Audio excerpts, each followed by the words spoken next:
Hello అందరికీ welcome back to our channel. Rathasaptami రోజు ఆ సూర్యదేవుడికి ఎంతో ఇష్టమైన ప్రసాదం పరమాన్నాన్ని ఎలా తయారు చేసుకోవాలో అలాగే పూజ విధానం కూడా చూసిద్దాం వచ్చేయండి. ముందుగా పరమాన్నం వండుకోవడం కోసం కారు పిడకలను ఈ విధంగా సిద్ధం చేసుకుని అందులో కొద్దిగా పసుపు కుంకుమ వేసుకోవాలి. తర్వాత అందులో కొద్దిగా కర్పూరం నెయ్యి వేసి వెలిగించుకోవాలి.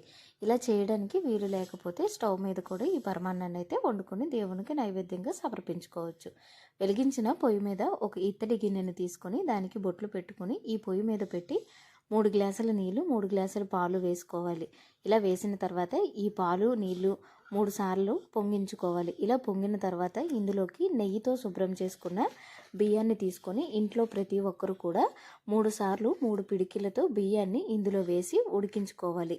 ఇది ఉడికే సమయంలో చెరుకు గడతో మాత్రమే దీన్ని కలుపుకోవాలి. పరమాన్నం ఉడికిన తర్వాత ఇందులో కొద్దిగా బెల్లం కొద్దిగా పంచదార వేసి కలుపుకొని దింపేయటమే. తర్వాత ఈ పరమాన్నాన్ని చిక్కుడాకులలో వేసి ఆ సూర్యదేవుడికి ప్రసాదంగా సమర్పించుకోవాలి. మేమైతే ఆ రథసప్తమి రోజు ఈ విధంగా పూజనైతే జరుపుకున్నాం.